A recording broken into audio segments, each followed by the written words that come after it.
Assalamualaikum warahmatullahi wabarakatuh. Halo anak-anak, semoga kalian selalu dalam keadaan sehat dan semangat selalu. Dalam kesempatan ini kita akan belajar tentang teks prosedur. Tentu kalian tidak asing lagi dengan istilah teks prosedur, bukan? Untuk memperjelas tentang teks prosedur, silakan kalian simak gambar di bawah ini. Tahukah kalian tentang tata cara melakukan tarian di bawah ini? Atau tahukah kalian tentang bagaimana langkah-langkah membuat hidangan di samping? Nah, untuk memperoleh informasi tentang bagaimana tata cara melakukan tarian seperti di atas, atau tentang tata cara memasak hidangan di samping, kita bisa memanfaatkan teks yang namanya teks prosedur. Dalam kehidupan sehari-hari, teks prosedur dapat kita temui dengan sangat mudah. Contoh sederhananya, saat kalian membeli mie instan, pasti di dalam kemasan mie tersebut dilengkapi dengan petunjuk memasak mie instan. Nah, petunjuk yang berisi langkah-langkah tersebut merupakan contoh dari teks prosedur. Oleh karenanya, jenis teks ini sangat lekat dan dekat dengan keseharian kita. Bahkan, saat kita melakukan kegiatan apapun yang sifatnya baru, pasti kalian membaca petunjuk terlebih dahulu. Nah, disinilah kita bisa melihat betapa pentingnya peran teks prosedur dalam kehidupan sehari-hari kita. Nah, dalam kesempatan ini kita akan belajar tentang KD 3.5 tentang mengidentifikasi teks prosedur, tentang cara melakukan sesuatu dan cara membuat atau cara memainkan alat musik atau tarian daerah, cara membuat kuliner khas daerah, dan lain-lain dari berbagai sumber yang dibaca dan didengar. Adapun cakupan materinya meliputi yang pertama, pengertian teks prosedur, yang kedua, ciri-ciri teks prosedur dari segi isi, yang ketiga, ciri teks prosedur dari segi bahasa, yang keempat, tujuan teks prosedur, dan yang kelima, jenis-jenis teks prosedur berdasarkan tujuannya. Yang pertama, tentang pengertian teks prosedur. Teks prosedur adalah teks yang berisi langkah-langkah yang harus ditempuh untuk mencapai tujuan yang diinginkan dan terdapat penjelasan atau keterangan dalam langkah tersebut. Seperti contoh di samping, ini adalah contoh dari teks prosedur. Ketika kalian amati, di dalamnya terdapat langkah-langkah untuk membuat obat tradisional insomnia. Karena ini judulnya cara membuat obat tradisional insomnia. Jadi langkah-langkahnya ini merujuk pada kegiatan untuk memandu orang dalam membuat obat tradisional insomnia. Di sini ada 5 langkah yang harus dilakukan untuk membuat obat tradisional insomnia. Jelas ya, di dalam teks prosedur pasti ada langkah-langkahnya. Selanjutnya, ciri teks prosedur dari segi isi. Di sini ada 3 ciri teks prosedur dari segi isi. Ciri yang pertama, teks prosedur itu berisi panduan langkah-langkah yang harus dilakukan. Seperti contoh di samping, ini ada 5 langkah yang harus dilakukan untuk membuat obat tradisional insomnia. Ciri yang kedua, terdapat aturan atau batasan dalam hal bahan maupun kegiatan dalam melakukan suatu kegiatan. Jadi dibatasi baik dari segi bahan maupun kegiatannya. Yang ketiga, isi kegiatan yang dilakukan secara urut. Di sini ada 5 langkah. Nah, langkah 1 sampai 5 ini harus dilakukan secara urut. Lalu bagaimana jika dilakukan secara tidak urut? Tentu hasilnya tidak akan maksimal atau justru bisa gagal. Selanjutnya, tentang ciri teks prosedur dari segi bahasa. Ciri yang pertama, bahwa teks prosedur itu di dalamnya terdapat kalimat perintah. Lalu apa sih kalimat perintah itu?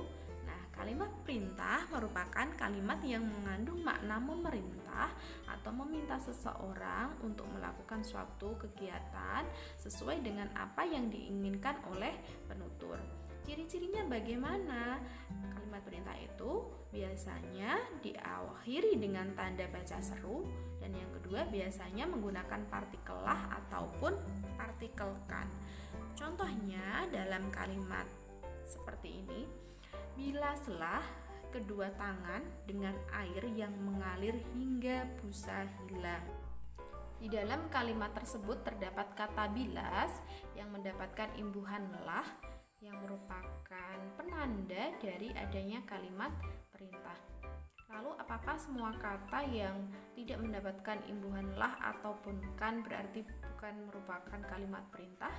Jawabannya tentu saja tidak. Yang perlu diingat adalah untuk kembali kepada definisi kalimat perintah. Untuk diingat kembali bahwa kalimat perintah merupakan kalimat yang mengandung makna memerintah atau meminta seseorang untuk melakukan sesuatu sesuai dengan apa yang diinginkan oleh sang penutur. Jadi meskipun tidak ada partikel lah ataupun kan, tapi jika maknanya untuk memerintah, tetap saja tidak mengurangi identitas dari kalimat perintah. Contohnya pada kalimat 1 ini, ambil 5 potong akar kelapa hijau masing-masing 4 cm. Di dalam kata ambil ini tidak ada partikel lah maupun kan, tetapi tidak mengurangi makna bahwa kalimat pertama ini merupakan kalimat perintah. Begitu juga dengan kalimat nomor 2 ataupun kalimat nomor 4 hingga nomor 5. Selanjutnya, tentang ciri teks prosedur dari segi bahasa. Untuk ciri yang kedua, biasanya terdapat saran dan larangan. Jadi di dalam teks prosedur itu terdapat kalimat saran maupun kalimat larangan. Kalimat saran ditandai dengan penggunaan kata sebaiknya. Contohnya pada kalimat daging sebaiknya dimasak dengan api kecil dan waktu yang lama. Untuk kalimat larangan biasanya ditandai dengan penggunaan kata jangan. Contohnya dalam kalimat ingat, jangan lakukan gerakan secara cepat. Jika terlalu keras Anda menggerakkan leher, otot leher akan rusak. Untuk ciri yang ketiga, yaitu penggunaan kata dengan ukuran akurat. Contohnya pada kalimat tambahkan 250 gram gula pasir ke dalam panci berisi adonan tepung. Di sini ukuran akuratnya adalah 250 gram. Jadi ini ukuran yang harus dipatuhi agar memperoleh hasil yang maksimal. Untuk ciri teks prosedur dari segi bahasa yang keempat, cirinya adalah menggunakan kalimat dengan batasan yang jelas. Nah, untuk memberi batasan biasanya digunakan konjungsi atau kata penghubung sampai, hingga, ataupun sehingga. Contohnya pada kalimat rebus hingga menjadi bubur. Yang kedua, rebus semuanya dengan anco yang telah dibuang bijinya sehingga air tersisa 300 cc. Itu mengenai ciri teks prosedur dari segi bahasa. Keempat-empatnya sudah saya bahas. Selanjutnya mengenai tujuan dari teks prosedur. Kira-kira apa sih tujuan dari teks prosedur itu?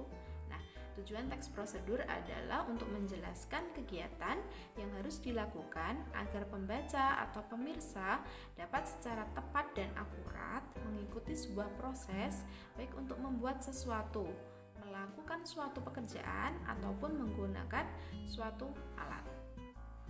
Selanjutnya mengenai jenis-jenis teks prosedur.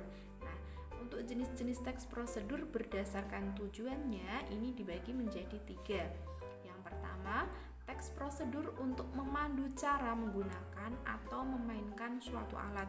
Contohnya, cara memainkan angklung, cara menggunakan blender. Untuk jenis yang kedua, teks prosedur untuk memandu cara membuat.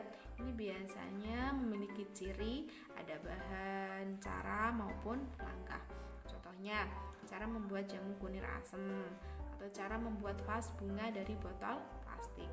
Untuk jenis yang ketiga adalah teks prosedur untuk memandu cara melakukan sebuah kegiatan. Contohnya, cara mematikan komputer ataupun cara melakukan senam pojok-pojok. cararjo. Demikian untuk penjelasan materi tentang teks prosedur hari ini. Terima kasih. Selamat belajar. Semangat selalu. Terima kasih. Wassalamualaikum warahmatullahi wabarakatuh.